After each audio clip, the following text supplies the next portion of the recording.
Muy buenas tardes a todos. Nos encontramos hoy con el abogado mexicano de Derecho Deportivo, Ricardo del Buen Rodríguez.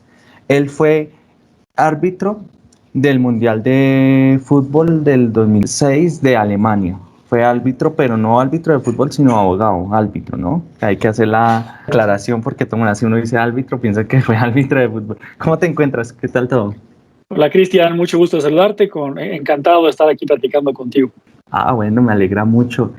Bueno, tú tienes una gran experiencia en Derecho Internacional Deportivo. Cuéntanos un poco de qué trata linda área del derecho. Claro, con mucho gusto. Bueno, es una área relativamente nueva, lleva algunos años, y hay además la discusión de si realmente se puede considerar como una rama independiente del derecho, una rama autónoma, o es realmente una suma de diferentes derechos que se utilizan específicamente en el deporte.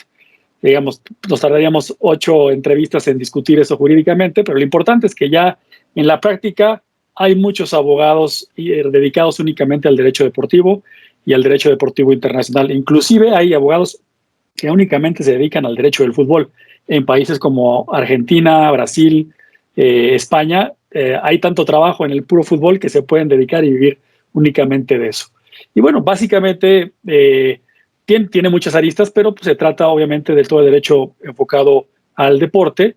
Podríamos hablar de una parte de la práctica del deporte, es decir, el derecho que tiene que ver con los temas disciplinarios, por ejemplo, cuando un jugador es castigado por algún tema de dopaje, por alguna cuestión de comportamiento, un estadio es vetado por algún tema de a lo mejor insultos raciales o cuestiones así, pues esas sanciones son dictadas de manera jurídica y hay muchos abogados que se dedican a defender a quienes fueron sancionados de eso, porque en algunos casos puede ser justo y en otros casos puede ser injusto.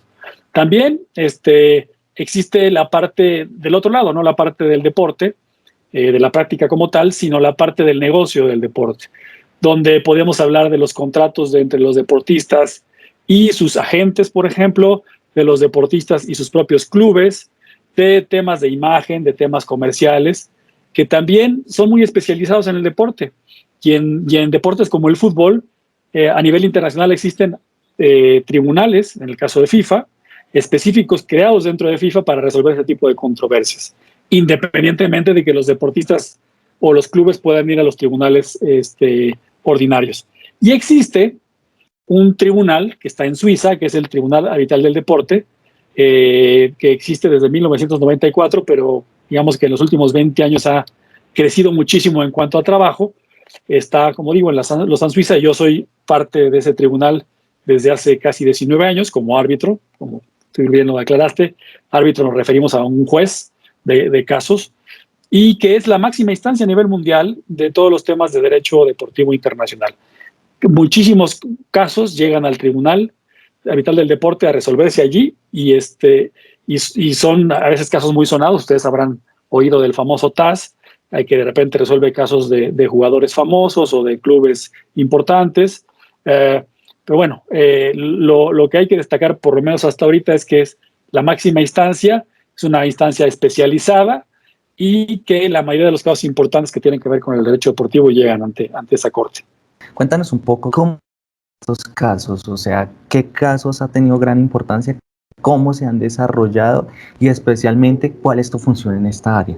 Ok, bueno, el TAS, digamos que tiene 3 áreas principales, bueno, ya 4. Una es la de antidoping, que es algo nuevo, que nos tardaríamos también otro programa en platicarlo. La de mediación, para, digamos, si algunas partes que tienen que ver con el deporte desean que un mediador del TAS trate de hacer que se pongan de acuerdo sin obligarlos, también ese servicio lo del TAS. Y los dos principales son la división de apelación y la división de ordinaria. Es decir, ¿por qué lo digo? Para explicarlo de manera más fácil. Porque para llegar tú al TAS, puedes llegar por esas dos vías, en un juicio, por apelación, por ejemplo. Como saben, si yo estoy hablando de apelaciones que ya hubo una resolución anterior. Entonces, si una federación internacional, vamos a dar el típico caso de la FIFA, dictó una resolución en la cual condena a un club español a pagarle a un club colombiano 1.000.000 de euros por una transferencia de un jugador, ese club, el Español, que digamos perdió ante la FIFA, tendría la posibilidad de apelar ante el TAS esa resolución, diciendo, no, yo no tengo por qué pagarle al club colombiano ese 1.000.000 de euros porque yo todo lo que hice fue legal, etcétera. Y el TAS conoce, revisa el expediente de FIFA, revisa los argumentos de las partes y decide si le da la razón, si ratifica esa resolución o si la cambia. Entonces, casi todas las federaciones de los deportes en el mundo, hay pocas excepciones, tienen ese sistema, que cuando dictan una resolución, ya sea en este ámbito como el que acabo de explicar, o un tema de una sanción de un deportista que ya no puede competir de por vida o no puede competir por cierto periodo de tiempo, puede llegar todavía en apelación ese asunto al TAS y ahí se puede resolver. Y también puede existir un tema en el cual se haga un contrato, por ejemplo, para organizar el Mundial de Natación en Bogotá. Y entonces en Bogotá se firma un contrato entre el gobierno colombiano, el propio gobierno de Bogotá como responsables de un lado con la Federación Internacional de Natación. Y en ese contrato establecen que si alguna parte incumple, el conflicto lo puede resolver el TAS. Y entonces, si por ejemplo hay un incumplimiento de alguna de las partes, ya finalmente se echa para atrás Bogotá para llevar a cabo ese mundial, o quien sea, simplemente es un ejemplo, pues a lo mejor la Federación Internacional podría ir ante el TAS y demandar el incumplimiento y el pago de una pena convencional por ese incumplimiento. Allí, como verás, en este ejemplo no hay una resolución previa, van directamente por un contrato. Y bueno, hay muchos casos sonados, muchos son públicos, otros son casos privados que no podemos divulgar, pero ustedes sabrán muchos que llegan muy sonados, casos de futbolistas, casos de sanciones a federaciones.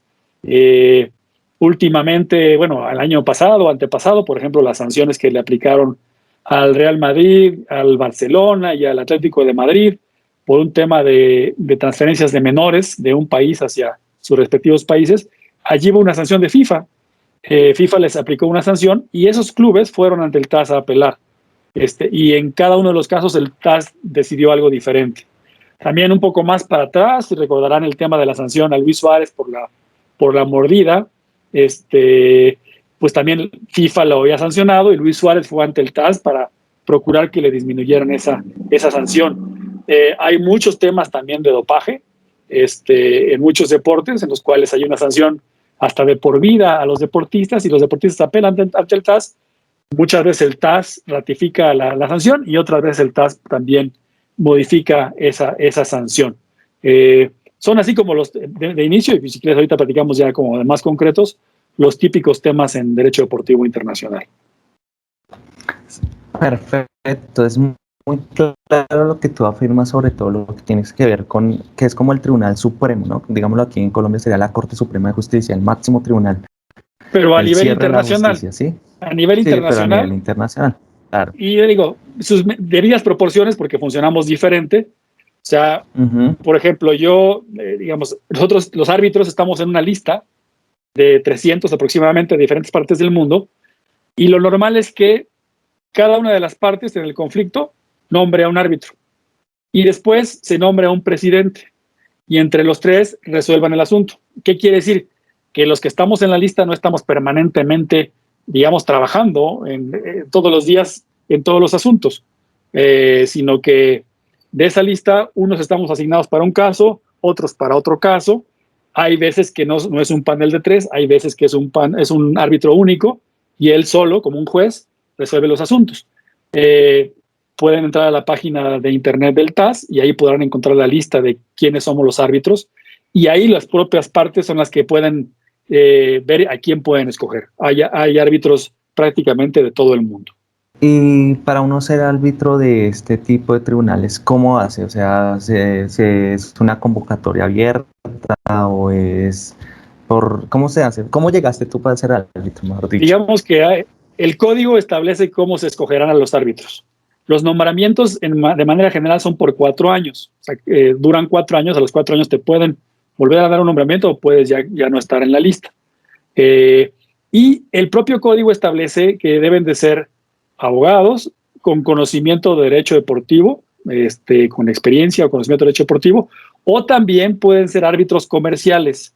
Es decir, ustedes saben que en los temas de los negocios, cuando hay un contrato muy importante, sobre todo internacional, también se establece que para resolver un conflicto, en vez de ir a los tribunales normales, se resuelva por un arbitraje, con 3 árbitros.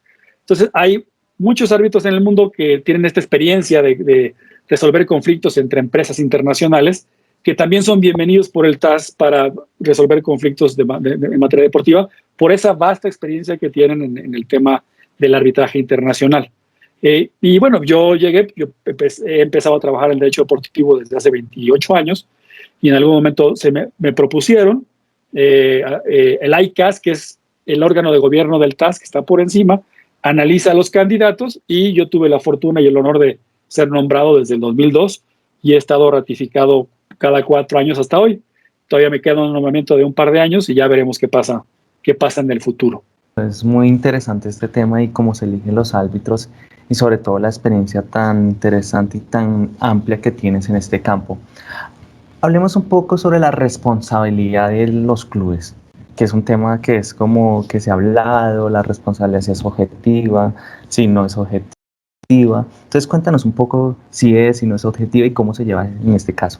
Bueno, es muy difícil dar una respuesta general, porque también cada país puede tener una regla diferente respecto de la responsabilidad de los clubes. Hay la mayoría de las determinaciones jurídicas en general consideran esa responsabilidad objetiva respecto de, por ejemplo, los temas que tienen que ver con lo que sucede en los alrededores de los estadios, con lo que sucede dentro de los estadios, aunque sea creado por los propios fans, pero pues sí existe esa posibilidad de responsabilizar a los clubes, porque tiene que ver indirectamente con lo que ellos llevan a cabo.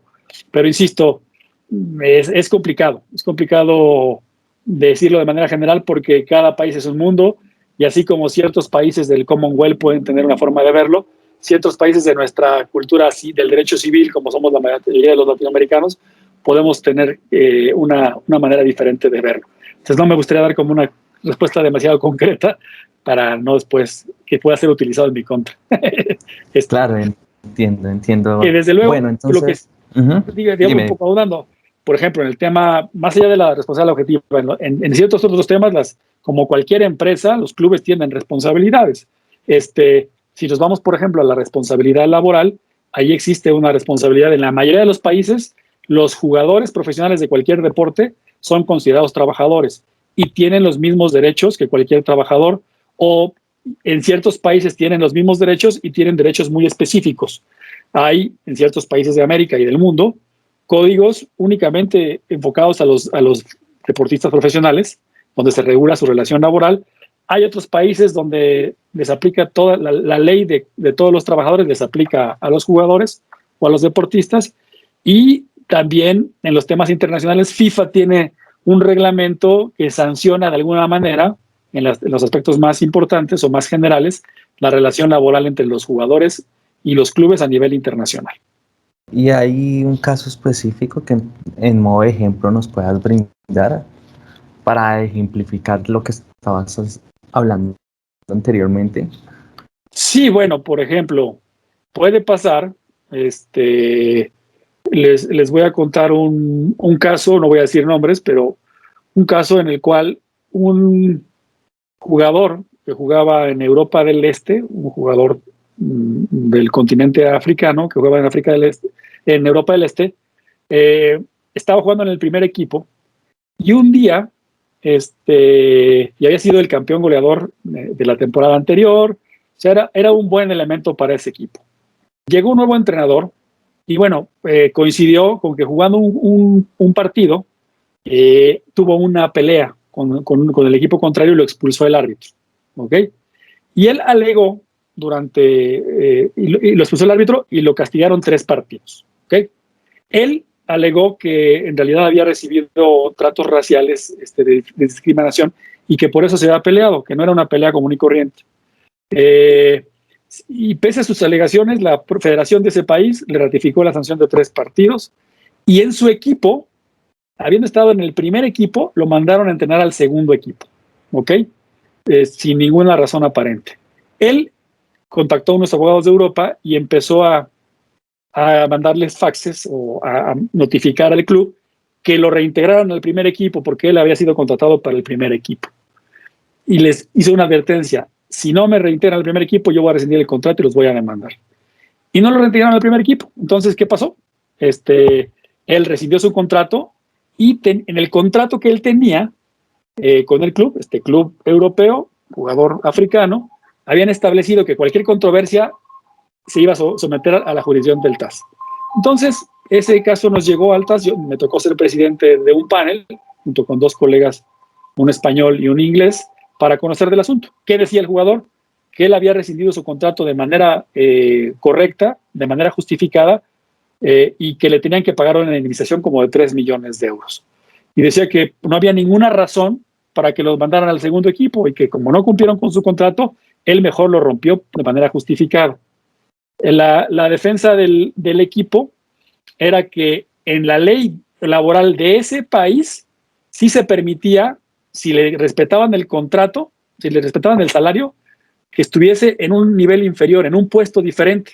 En una empresa, si eres director y de repente te cambian a subdirector, pero te siguen pagando lo mismo, en ese país estaba permitido, ¿ok? Lo cual no pasa en todos los países. Y al final, pero había otro elemento adicional, que no le habían pagado como 3 o 4 salarios mensuales al jugador. O sea, al final lo que decidimos nosotros fue que sí estuvo bien que el jugador se separara y rescindiera el contrato y demandara, no porque lo hayan mandado al segundo equipo, porque la ley de ese país se permitía eso, pero sí porque le hayan dejado de pagar su salario. Entonces, él quedó libre. Condenamos al equipo a pagar como 1,5 millones de euros por haberle incumplido su contrato. Y bueno, así como ese caso, puede haber muchos de diferentes deportistas profesionales donde un club les incumple y tienen que pagar, o puede pasar lo opuesto, que un jugador estando con un contrato válido no lo cumpla, lo pueden, a lo mejor rescinden su contrato y a lo mejor él tiene que pagar al club en algunos casos. Así como ese caso hay muchísimos más. Son bastante complejos e interesantes, ¿no? Cómo se va armando cada caso, cómo se va construyendo. Incluso sí, pues vemos que no tiene que dejar de lado la jurisdicción local de donde se da el pleito, ¿no? O el litigio. Háblanos un poco para darle más claridad sobre los principios rectores del derecho deportivo. ¿Cómo hacen ustedes para analizar con qué principios cada caso, Sí, porque hay unos marcos que ustedes no se pueden salir, ¿no? Es buena pregunta. Digamos que en el derecho deportivo se pueden resolver temas a nivel local y habrá unas reglas a nivel internacional por las federaciones. Yo lo voy a decir desde el punto de vista del TAS, del Tribunal Arbitral del Deporte. ¿Qué tenemos que hacer cuando vemos un caso internacional? Oye, un jugador argentino que jugaba en un club colombiano. ¿Qué derecho vamos a aplicar? Bueno, habría que analizar primero qué es lo que dice el contrato. Habrá que analizar, habrá que analizar, entre otras cosas, qué dice el contrato, pero también qué dice la reglamentación de Colombia, porque finalmente el jugador estaba jugando en Colombia.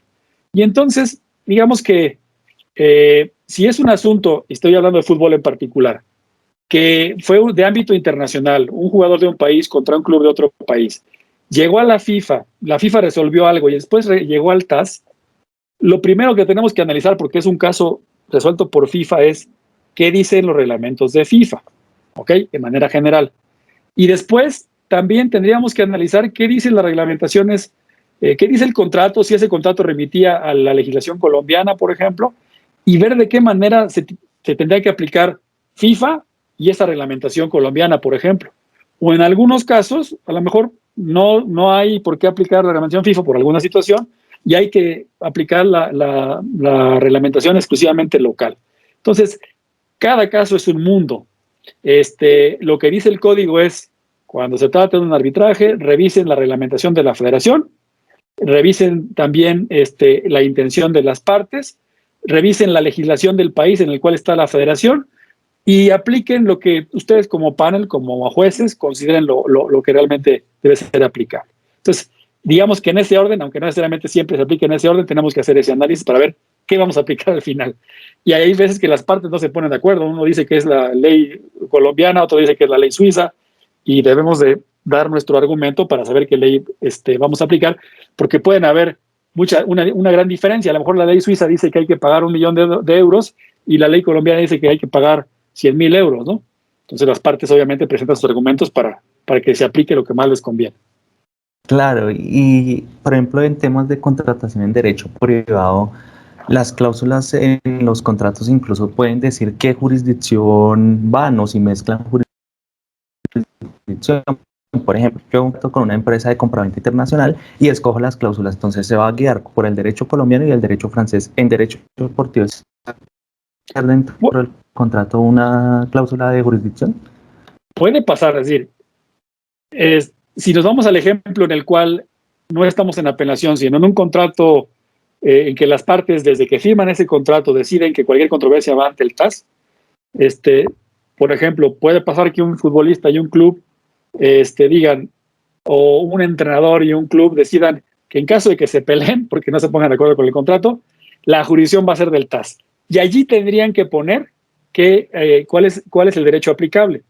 Si se les olvida, si no ponen nada, el derecho aplicable va a ser el suizo, porque el TAS está en Suiza, ¿ok? Pero ese es en el supuesto en el cual ya está, en el contrato ya están yéndose directamente al TAS. Cuando el caso pasa en el caso del fútbol, por FIFA, ya la reglamentación está más mezclada porque hay que analizar reglamentación FIFA y otras cuestiones.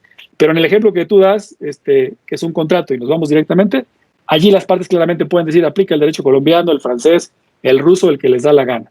Y si no lo ponen, será el derecho suizo. Perfecto, queda bastante claro y le estamos como dando más claridad en este aspecto. Ahora hay un tema que es el constitucional, ¿no? Que es que, por ejemplo, en Colombia hay una ley, en el artículo 4 de la Constitución, que dice, la Constitución es norma de normas y debe primar. En México no sé si está también, pero ahora con el De alguna manera, sí, ahora con el constitucionalismo del derecho, sí, con la constitucionalización del derecho, también afecta el derecho deportivo. O sea, derechos fundamentales, derechos humanos, ¿también se guían por ello o no? ¿Dejan de un lado un poco de No, lado esto? claro.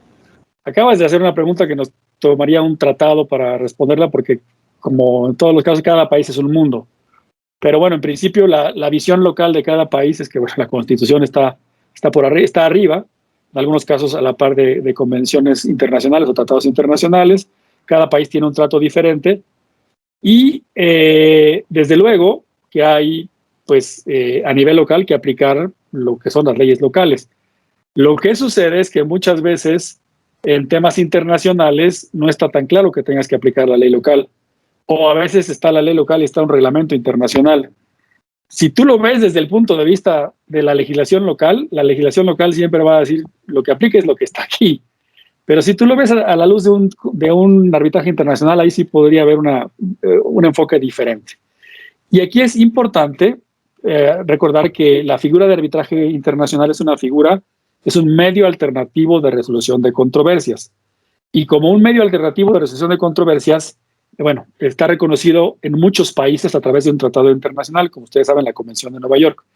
Entonces, el TAS funciona por arbitraje, por eso se nos llaman árbitros. Y la mayoría de los países reconocen esa figura. Entonces, esto genera que no se vaya en contra de la propia legislación de cada país. Si se dicta un laudo en un arbitraje y hay una condena, obviamente los árbitros no podemos ir a cobrar o no podemos ordenar coercitivamente el cumplimiento de esa condena, pero sí se puede ir al país del deudor y que un juzgado de ese país sea el que lo ejecute. Esto también puede pasar en materia de derecho deportivo, aunque habrá materias en las cuales a lo mejor no es tan fácil ejecutar, por ejemplo, la materia laboral. Imagínense que hay un laudo en el cual se condena a un jugador a pagar 1 millón de euros y el jugador es colombiano. No estoy tan seguro que si tú llegas con ese laudo a Colombia, un juez colombiano en el ámbito laboral vaya a ejecutar ese laudo porque lo considera que es laboral y el tema laboral no es arbitrable, según entiendo. Por lo menos en México no lo es, en muchos países. Y entonces ahí podrá decir, no, este laudo yo no lo ejecuto. Que no sería lo mismo que en un tema civil, donde es mucho más fácil, un tema comercial. En la mayoría de los casos sí es ejecutable en cualquier país. Sí, claro, porque como hay principios constitucionales que protegen al trabajador, pues obviamente Exacto. no se pueden aplicar, y menos en tan desfavorablemente, ¿no?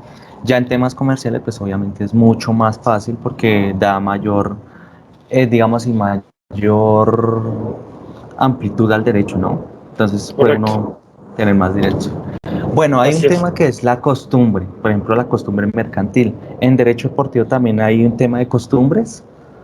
Como tal, también depende. Es decir, si estás aplicando un derecho laboral específico en un tema deportivo y ese derecho laboral específico reconoce la costumbre, la aplicarás.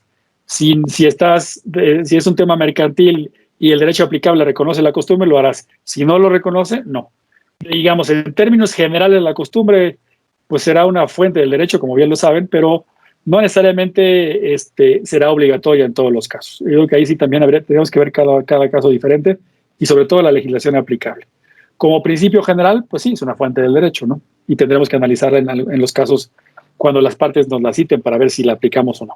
Para ti, que como has resuelto muchos casos como árbitro, ¿cuál ha sido el caso más difícil que puedes mencionar? Claro está, que no esté bajo reserva. Para ti, el más difícil, el más complejo, para que tengas, bien sea por jurisdicción, porque tuvieras que analizar diferentes. ¿Cuál ha sido el más difícil? No hay uno como tal que sea el más complejo, sería difícil, porque hay muchos muy difíciles, y no porque sean muy sonados o muy cuantiosos, a veces no es que sean sonados, pero hay tantos elementos que las partes han aportado que es bien complicado el llegar a una decisión. Este, por ejemplo, hay casos muy interesantes de match fixing, en los cuales, como ustedes saben, alrededor del mundo, por desgracia, existe el amaño de partidos, no solamente en el fútbol, en el tenis y en otras cuestiones. Y más allá de que sea difícil o no, me tocó resolver un caso de un tenista, yo en un panel junto con dos colegas, un suizo y un inglés también, de un tenista que había sido sancionado porque se le acusaba de haber recibido primero la petición de la mafia de un cierto país de dejarse ganar un partido y haber además recibido por lo menos la oferta de que le iban a pagar una cierta cantidad de dinero. Entonces, esa investigación la hicieron primero la Federación Internacional de Tenis, que tiene un órgano interno de integridad que revisa este tipo de cuestiones. ¿Cómo detectan estas cuestiones? Es muy interesante. Esto lo detectan en muchos deportes. Tienen contratada una empresa que está revisando todos los juegos, todos los días de ese deporte. Y sobre todo, cuáles son las apuestas que hay en ese juego. Entonces, si encuentran algo que no sea normal, prenden un primer foco, el foco amarillo, digamos.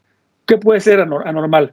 Oye, está jugando el mejor tenista del mundo contra el tenista 150 y le están apostando 3-1 al jugador 150 y no al 1. Está muy raro, ¿no? O está jugando el mejor equipo de ese país contra el último lugar. Y las apuestas todas dicen que va a ganar, la tendencia es que va a ganar el último lugar. Ahí ya hay un foco rojo, ¿no? Y empiezan a entrar a lo mejor apuestas de millones de dólares. Entonces, lo primero que revisan antes de seguir al otro paso es, ¿hay alguna razón por la cual esta apuesta, alguna razón deportiva por la cual esta apuesta sea así? Fíjate que el primer lugar ya quedó campeón y está jugando con los reservas. Entonces ahí no hay una explicación de por qué todo el mundo lo está apostando al otro. Pero no encuentran esa razón deportiva. ¿Qué pasa? Entonces ya le notifican a la federación o a la liga que está organizando ese partido diciendo, oye, está muy raro, hay que abrir una investigación. Y en el caso del tenista que le estoy contando, él jugaba contra un jugador que era mucho más malo que él en el rating, o mucho más bajo que él en el rating, y le estaban apostando 3-1 al otro jugador. Entonces, se organizó esta investigación y al final lo que encontraron fue que este jugador había recibido, le iban a ofrecer un dinero, él nunca notificó a la Federación de Tenis Internacional, a la ITF, que le habían hecho ese ofrecimiento y al día siguiente perdió el partido, ¿ok? Y se apostó mucho dinero al otro. Entonces lo castigaron, me parece, por 5 años, le aplicaron una multa de $30,000 y él apeló ante el TAS esa sanción. Y ante el TAS, las dos partes nos presentaron los argumentos. Por un lado, él decía que, pues sí, se le habían acercado, le habían ofrecido dinero, pero que él nunca lo había aceptado. y que realmente él había perdido porque había estado muy tenso, muy nervioso. Y por el otro lado, los que lo estaban acusando, que pedían que ratificáramos sanción, decían que eso no tenía nada que ver, que él no había además reportado ese acercamiento que le había hecho la mafia para que perdiera, que esa era su primera obligación. Y al final nuestra determinación fue que sí estaba probado que él había violado digamos, su obligación de integridad, y que por lo tanto la sanción de 5 años quedaba vigente. Y quedó ahí sancionado 5 años. Como esos casos hay otros en equipos, hay otros casos de menores de edad, hay muchísimas cuestiones que son bastante delicados. O hay temas de corrupción, que se acusa a algún directivo de alguna federación internacional de haber recibido dinero y no haberlo utilizado de manera correcta. Y bueno, luego te presentan pruebas, las dos partes muy, muy amplias, ¿no? Todo lo que tiene que ver con el dinero que se le dio, y la otra parte dice, no, es que yo sí lo gasté de esta manera, o sí tenía yo permitido hacerlo, y hay que hacer un análisis muy a conciencia, porque puede implicar a lo mejor que esa persona quede fuera de por vida del deporte, porque así son los castigos en el deporte. Sí, una sanción en el deporte representa, o sea, la agilidad, como uno necesita estar joven, necesita tener gran habilidad, entonces 5 años para un deportista es casi Sí. la muerte deportivamente, ¿no? Porque Hasta es un año que, a veces, sí, si estás ya con los Juegos Olímpicos el próximo año o dentro de 2 meses, eso puede es significar, algo, para lo cual entrenaste por mejor toda tu vida, quedar fuera. Entonces por eso hay que ser muy justos. O sea, hay que darle la razón a quien la tenga.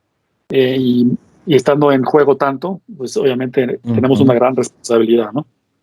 En términos de tiempo, de términos, ¿cuánto tiempo tienen ustedes para resolver un caso? O sea, llegan y se reúnen y ¿cuánto tiempo tienen? ¿O Bueno, cuánto se es demoran? Así no, una si de las no tienen ventajas que tiempo. tiene el TAS, que es bastante ágil. Hay casos en los cuales las partes pueden solicitar una resolución, digamos, muy, muy rápida. Esto está contemplado por el TAS. Y entonces a lo mejor es un tema en el cual está involucrado el ascenso de un equipo, o el descenso de un equipo, y la temporada está por iniciar la siguiente o alguna cuestión así, y entonces es urgente que se resuelva ese tema antes de que empiece, porque si ya empieza ya no va a servir de nada. Y entonces se contempla este procedimiento acelerado. Las dos partes se ponen de acuerdo, se lo piden al TAS, y muchas veces este procedimiento acelerado se puede hacer rapidísimo, ¿no? A lo mejor no se le puede notificar, se puede notificar la decisión, pero después ya les notificas toda la argumentación que utilizó el árbitro o los árbitros para llegar a esa decisión.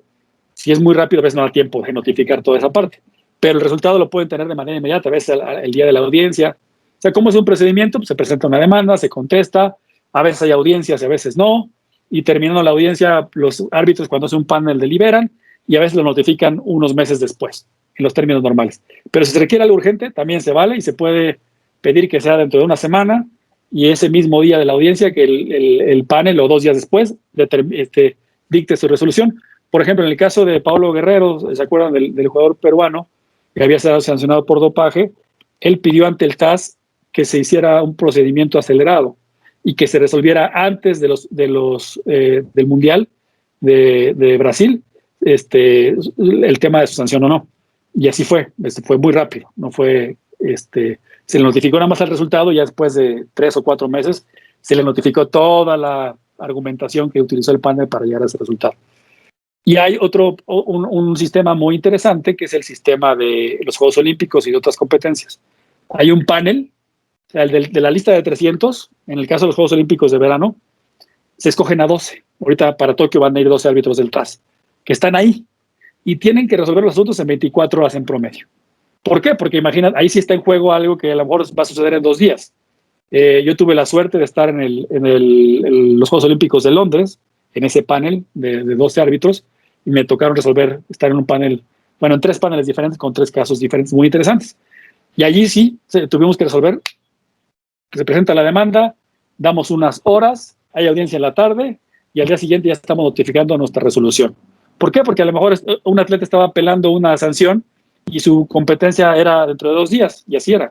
Entonces tuvimos que resolver de manera inmediata. Ese sistema, que es el Tribunal Ad Hoc, es muy interesante dentro del TAS. Y cuando ustedes toman una decisión o o cuando están reunidos, ¿hay algo que los regule? O sea, ¿ustedes lo regulan a alguien? ¿Les hacen como un tipo de control interno o algo así de sus Nuestro, decisiones o no? no, bueno, la decisión es únicamente del TAS. La decisión es únicamente, perdón, de los árbitros o del árbitro único. Tenemos Ujú. total independencia, pero tenemos que tener total imparcialidad. No tenemos que tener ningún interés. No podemos, si hay un conflicto de interés, no podemos conocer del asunto. Eso es muy delicado. Entonces, nuestra labor es total imparcialidad, total independencia respecto de las partes y dictar nuestra resolución conforme a nuestro leal saber y entender y a lo que las partes nos han presentado. Existe un mecanismo que el director general del TAS tiene que recibir nuestros laudos simplemente para hacer algún tipo de recomendación, observaciones, pero de forma, no de fondo. La decisión es totalmente nuestra. Creo que queda muy claro este tema. Creo que hemos desarrollado muy bien el tema del TAS. Ahora cuéntame un poco sobre el doping. O sea, cuando se lleva una decisión del doping, casi siempre es desfavorable para el deportista, ¿no? Es muy difícil comprobar por qué se da estas circunstancias, ¿no? Sí, no, la verdad es que no es fácil. Cuando un deportista es encontrado con un resultado analítico adverso, que es, digamos, el resultado que manda el laboratorio con un positivo de una sustancia prohibida, pues la defensa no es fácil. No es que no hay muchas defensas que se han ganado de deportistas y hay muchas otras que no se han ganado.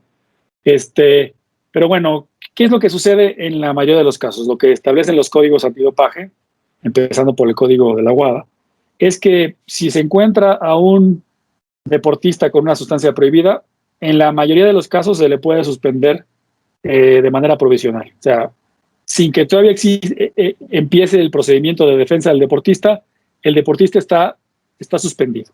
¿Ok?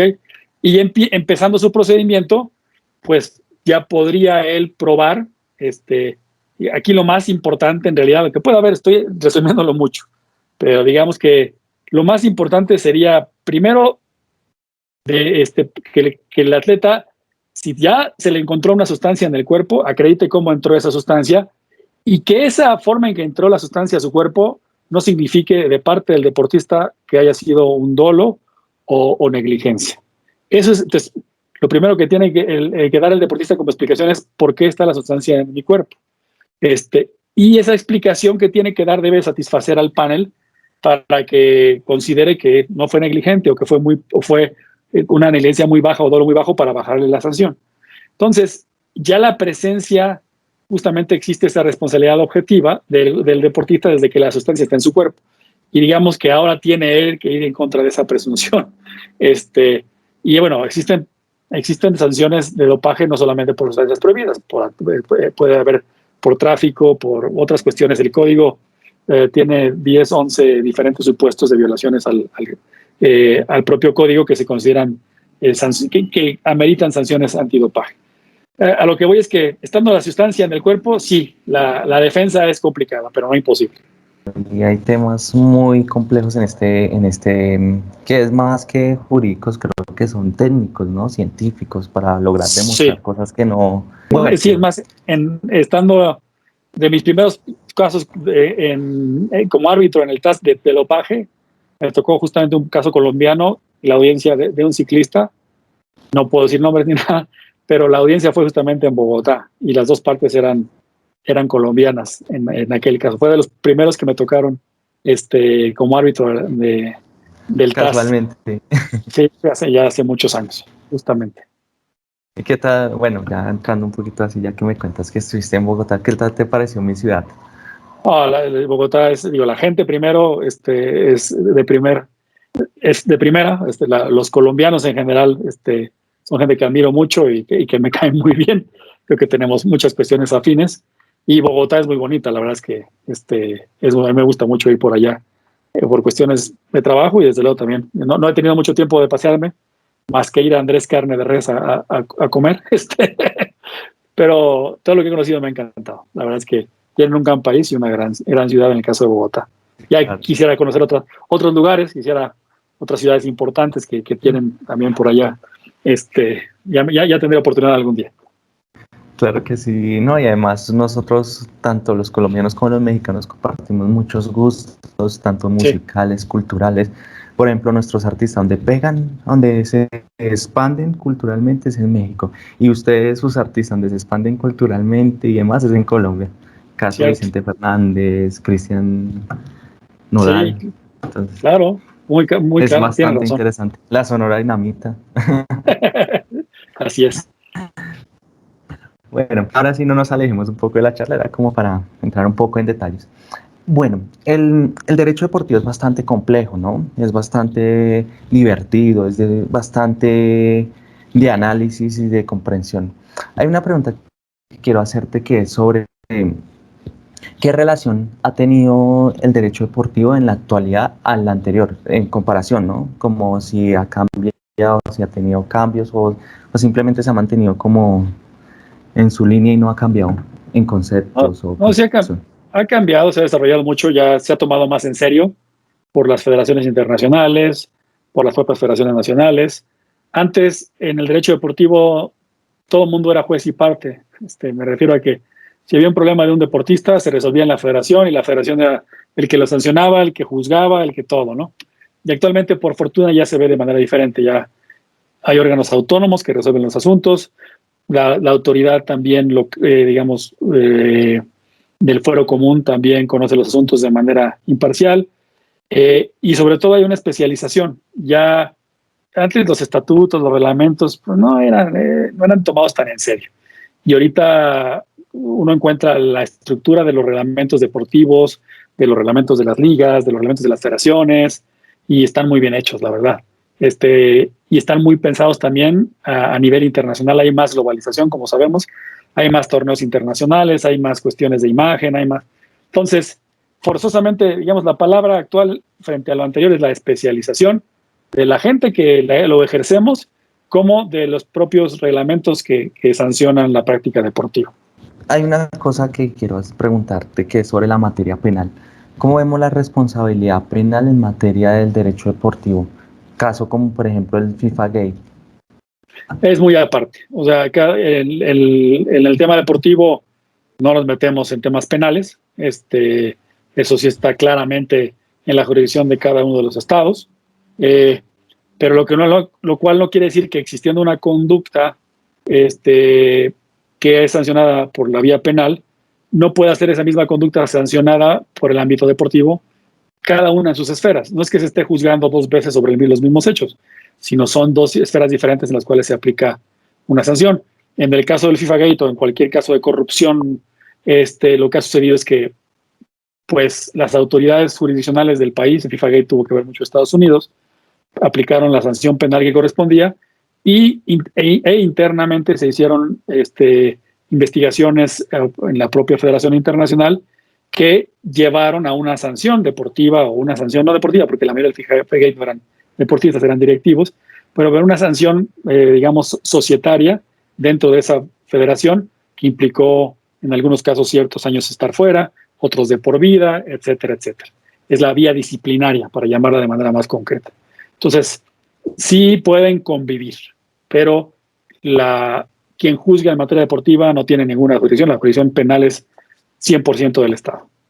Y además como vemos que el tema penal y el tema disciplinario es aparte, pero aún así puede ser sobre el mismo caso. Sí, es como tener en claro eso. Sí, sí, Bueno, podría ser. tú eres un gran doctrinante en este tema, has escrito varios Gracias. artículos, libros muy recomendados además el que nos interesa este tema del derecho deportivo. Tú eres una persona que hay que consultar, investigar y citar.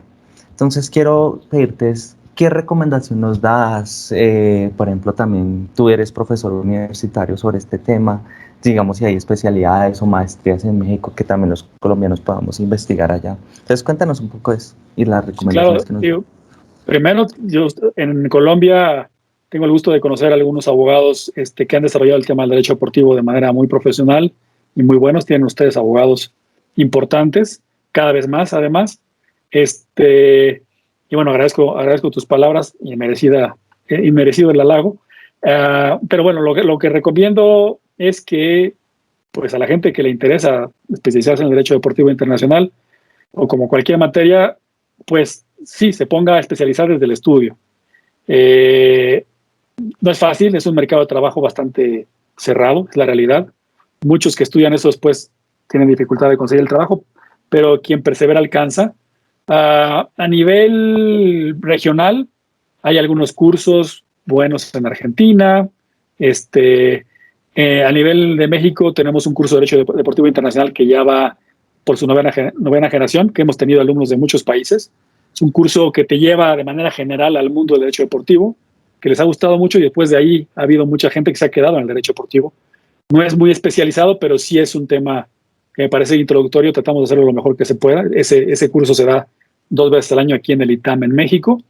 Y ya mayor especialización, pues sobre todo en Europa, hay buenas opciones. Hay buenas opciones en Suiza, hay buenas opciones en España, de másters, algunos son presenciales y algunos tienen una mezcla de presenciales y online, que son recomendables, sobre todo si es alguien que tiene mucho ímpetu en hacerlo. A lo mejor es, primero, si no conoce, hacer un curso primero pequeñito y después ya irse a este máster y conectarse allá en Europa y buscar trabajo en Europa o regresar con experiencia aquí a América.